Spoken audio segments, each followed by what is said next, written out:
And then the interesting phenomenon is that we have a relatively young parish, so a lot of people are traveling somewhere else. You got an older parish, right? They come to you. But when you got a younger one, they go somewhere else. So it's very interesting. But thank all of you for being here at least. We'll get on to the rest of it next week when they get back. What's one of the things that made me think about in the reading today, back when the summer I got out of the Navy, so this would have been 89. I got out, it was 30 days terminal leave, so it was probably in May. And my mom had arranged for me to get a summer job working at one of the local factories in Richland Center when I got back. I was going to work this summer, then I was going to start college in September. And so it was at this factory to make, electronic stuff, for lack of a better word. And most of the summer, I was doing stuff that kept my mind at least engaged. It was enough of a difference that it was okay for the repetitive nature of it. But as it got close to the end of the summer, they decided there at the company, because a lot of the summer help was getting ready to go, that they wanted to build up some supplies on certain areas. So they moved a whole bunch of us temporary people around. And they put me into this area where my job was to take about a foot-long piece of pretty heavy gauge wire. There was a big electric terminal block thing that would go on the end, would plug this whole thing in eventually. And then there was this one round thing that would be crimped that would hold these two pieces together. So you take, the wire, the little ring, the terminal block, you put them together, and it's over press, and you're having to kind of hold these pieces together. But once you hit the button with your foot on the press, this thing goes, and it ain't stopping. Okay? You can't back it up or do anything. You have to have it all lined up. Once you hit the button, that thing is going to go through its motion no matter what you do. Okay? Because it comes down with a tremendous amount of force to be able to mash these things together. And I gotta tell you, I thought I was going to go out of my freaking mind because it was the most boring thing I could possibly imagine. Because this whole process would take you about 30 seconds, and then you would start over, and you did this for 8 hours. And then the next day you would come in and do this for 8 hours. And then the next day you would come in and do this for 8 hours. And I thought I was going to go crazy. Because the problem is you can't let your mind drift. Because you had to hold these things so close together in order to get the grip right, that if you let your mind wander and your finger got in the wrong place, it was gone. And it happened. One of the ladies I worked with, that happened to her. She was missing this part of her finger because it got taken by one of those machines. And I'll be honest, I was going out of my mind. I did it for a couple of weeks and I'm like, sorry, I have to go back to school early. Because I just couldn't take it anymore. But if you would have been somebody else who would have walked out there on the floor and seen the half a dozen of us or whatever we were doing this thing, you would just look at them and you would say, well, everybody's doing their thing. Right? You see them, you're picking up the wires, doing it. And I don't know how the people that were doing this for, years and decades, how they had gotten to that place in their head that you must get to eventually that allows you to do this repetitively. But I never got there. But I know that, if you came out and looked, everybody was doing their thing, right? And you have no idea really what's going on inside their head. I know for me, I was in anguish for 8 hours, and I dreaded getting up the next day and going in. But I was doing my thing while I was there.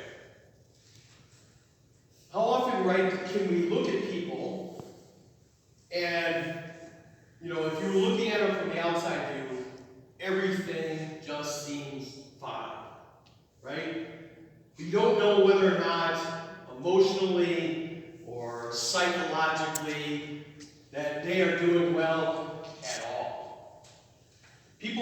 good a lot of times at hiding the struggles that they're kind of going through. And sometimes people will tip you off, and sometimes they won't. But it is something that, that we as a society have been starting to try to take more notice of, right? It finds all sorts of people that are in emotional or psychological trouble, and society is trying to tell us and train us that we need to pay attention to these people. That when they're struggling, we need to be working to try to get them help.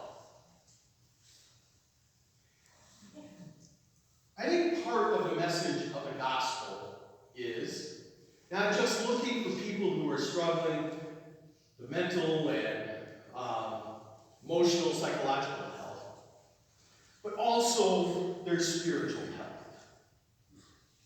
It's interesting, I think, in the gospel reading today, that as we're going through and Jesus is telling the story, and he gets down to this point where he says, two men are going to be out working in the field. And one is going to be taken, and the other one is going to be left.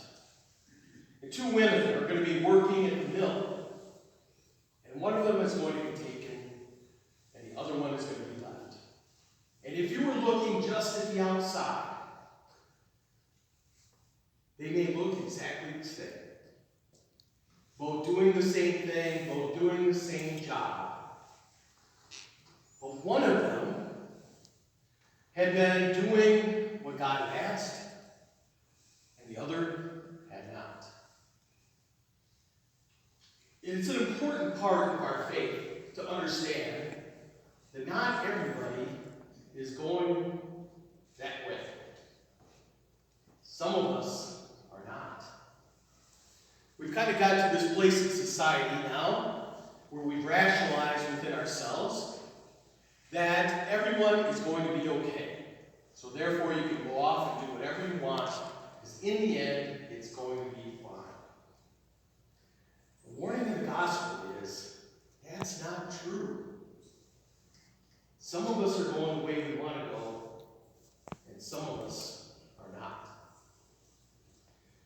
It's part of the reason that not only do we have to be worried about our own spiritual health, ourselves, the call of the gospel is to be awake, to be prepared, because at an hour that we do not expect, the Son of Man is going to return.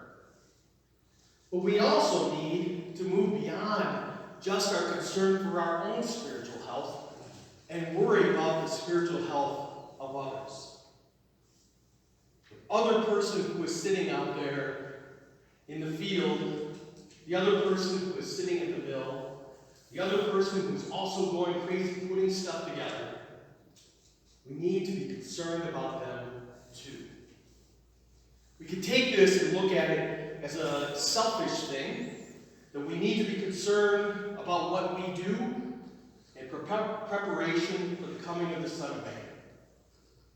But just like society has turned itself around and realizes now we have to be concerned about everybody else, their own emotional and psychological well-being, and trying to get them help, we too should be concerned about the spiritual health of one another. That's what we call evangelization. The willingness to take the good news to someone else that needs to hear it. To help bolster their spiritual strength, so that at the time that they stand before the Son of Man, they too will be welcomed home.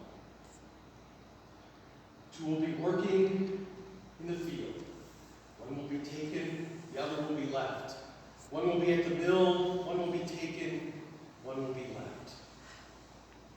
Brothers and sisters, we need to first, of course, focus on making ourselves ready for our standing before the Son of God. But part of that is helping to bring others too. So that when God calls us home, that all standing around us will be brought home too.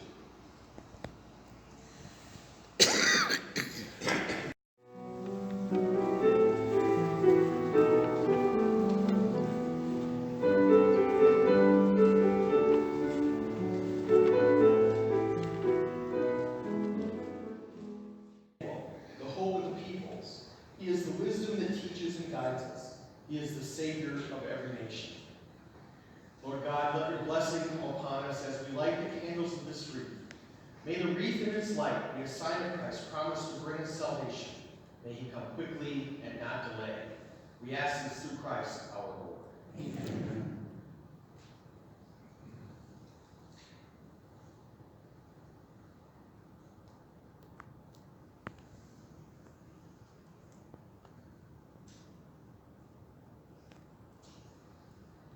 Please be seated as our gifts are prepared.